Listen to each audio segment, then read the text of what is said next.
நிறைய பேருக்கு என்னன்னா, வயிறு வந்துட்டு கல்லு போட்ட மாரி இருக்கும். வயிறு வந்துட்டு என்னன்னா, கும்முன்னு காத்தடிச்ச மாரி இருக்கும். இந்த மாரி நெறைய தொந்தரவுகள் வயித்துல இருக்கும். வயித்துல புண்ணு இருக்க மாரி, எரிச்சல் இந்த மாரி எல்லா தொந்தரவுகளும் இருக்கும். இதுக்கு என்ன அப்படின்னு சொன்னா, எளிமையா வந்துட்டு ஒரு 4 விஷயங்கள் நீங்க தவிர்த்துக்கணும். என்ன அப்படின்னா, எண்ணெயில் முக்கி பொரித்த பொருட்கள். சிப்ஸு, பக்கோடா, பஜ்ஜி, போண்டா, முறுக்கு இது மாரிலாம் எண்ணெயில முக்கி மீனு, அதேபோல என்னன்னு சொன்னா, சில கறிகள் என்ன பண்ணுவோம்னா, சில்லி சிக்கன் அது மாரி என்னன்னா முக்கி பொரிப்போம். இப்ப எண்ணெயில முக்கி பொரித்த பொருட்கள் தவிர்த்துக்கணும். ஏன் தவிர்த்துக்கணும் அப்படின்னு சொன்னா, அதுல வந்துட்டு இப்ப ஒரு வடை எடுத்துங்களேன். என்னன்னா, அத நீங்க வெளிய வச்சு பாருங்க. அந்த அந்த காற்றில் உள்ள அந்த ஈரப்பதம் எல்லாம் உறிஞ்சு அந்த வடை வந்து நவுத்து போயிரும். முறுக்கெல்லாம் ஏன் வெளிய வைக்க மாட்டோம்னா, காற்றுல ஈரப்பதத்த எல்லாம் அது உறிஞ்சிரும். ஏன்னா, அதுல அவ்வளோ ஹீட் இருக்குது. அப்பன்னா அந்த ஹீட் நம்ம இரைப்பைக்குள்ள வயித்துக்குள்ள போகும்போது என்ன ஆகும்னா, வயித்துல ஜீரணிரம் ஃபுல்லா உறிஞ்சிரும். உறிஞ்சும்போது என்ன ஆகும்னா, நமக்கு வந்து ஜீரணம் நடைபெறாது. எப்ப ஜீரணம் நடைபெறலையோ, அந்த உணவு பொருள் அங்கேயே தங்குது. அது விஷமாக மாறுது. அதுல உங்களுக்கு எல்லாவித தொந்தரவுகள், வயித்துல கேஸ் அடைச்ச மாரி இருந்தாலும் சரி, இல்ல வந்து எரிச்சல் ஆற மாரி எல்லா தொந்தரவும் அதுலருந்து ஆரம்பிக்க ஆரம்பிச்சுரும்.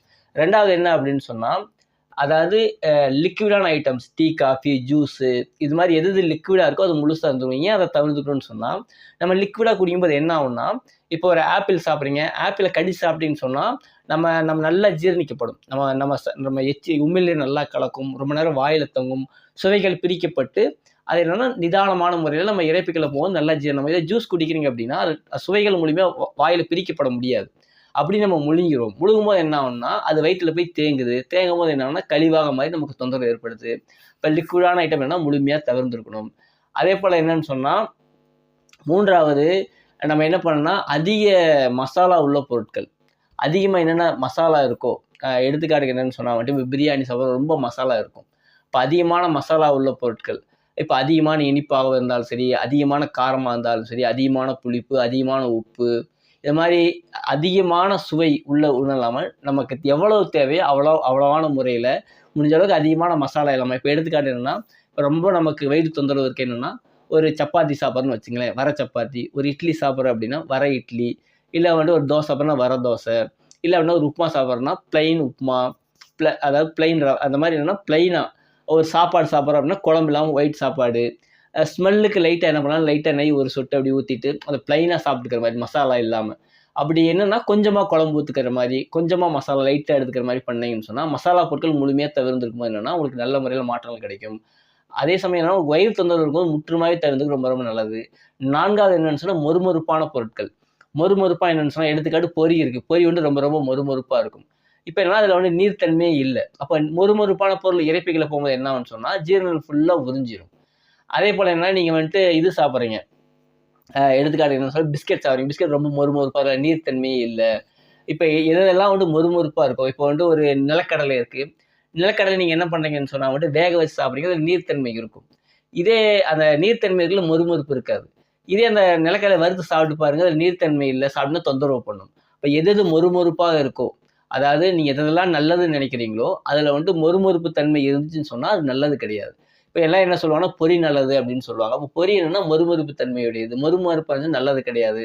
இப்ப காய்கறிகள்லாம் ரொம்ப நல்லதுன்னு சொல்லுவாங்க. இது காய்கறி நீங்க வந்து என்ன பண்றீங்கன்னா, வெறும் காய்கறிய மட்டும் ஃப்ரை பண்ணி இது காய்கறி பொரியலா சாப்பிடுவாங்க.